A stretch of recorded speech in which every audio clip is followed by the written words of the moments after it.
In Central Australia this week as the Grammy Award-winning Soweto Choir kicked off its national tour. The group ventured out to the desert community of Areyonga to sing alongside the local Aboriginal women's choir. Louisa Rebgetz reports. I'd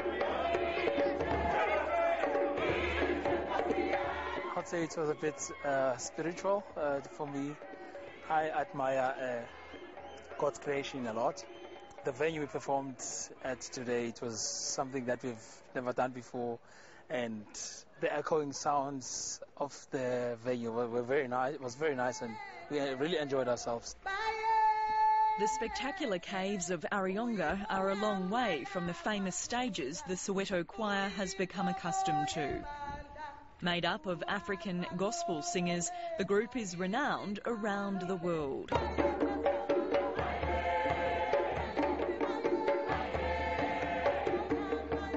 The intrigue of Australian Indigenous culture brought the choir to Central Australia to launch its Australian tour. We just want to see how they live. We just want to hear, because I believe they speak a different language from everybody, and we just want to hear, we just want to see and hear their stories, because we've never heard of their stories. So it's a very important day for us, and we're just happy to be here and very honoured to be part of this. Areyonga lies in the heart of the desert, about 200 kilometres from Alice Springs. The journey there takes in some of the most stunning landscape in Central Australia.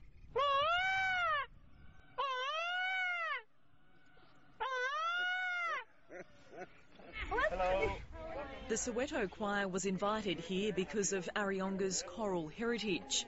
An Aboriginal women's choir was born after a Lutheran mission was established in the 1940s. The Areyonga choir now travels far and wide. Song has always been important for Aboriginal people, and particularly for Western Desert Aboriginal people. They've used song in their ceremonies, in their stories, their dreaming stories, and they've always chanted these songs unaccompanied. And it seemed to be a natural progression for them to be very musically minded or to continue singing in a church context. There's a lot of talent, not only in terms of traditional music, but the music that they've learnt, the church music, the new music they're writing, and their love of what we would call world music. You know, you introduce stuff to them and they're like sponges. Both choirs join together inside the local church. We normally come to Australia and just get on stages and perform, but today is more spiritual for us, where we get to share a bit of our culture and we'll get to learn from you guys.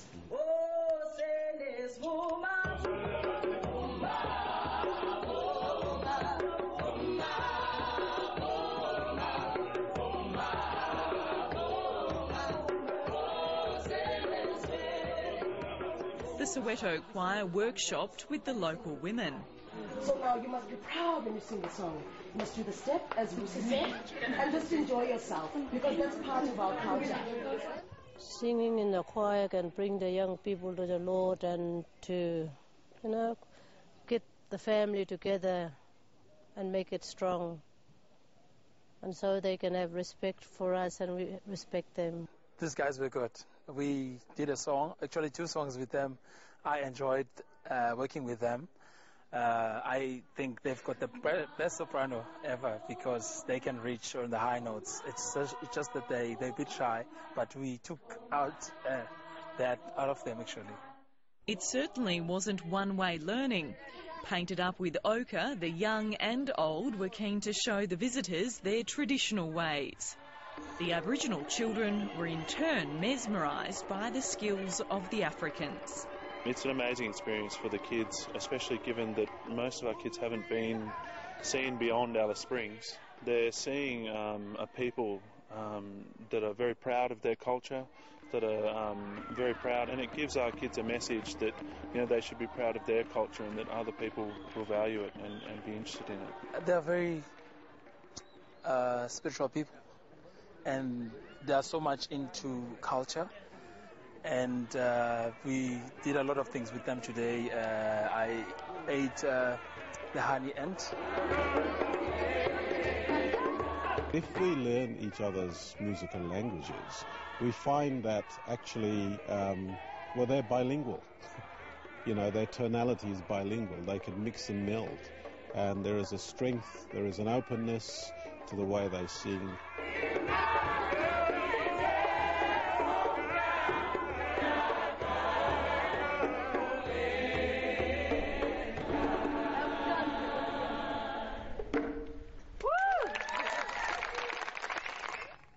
Beautiful. And that's all we have time for this week.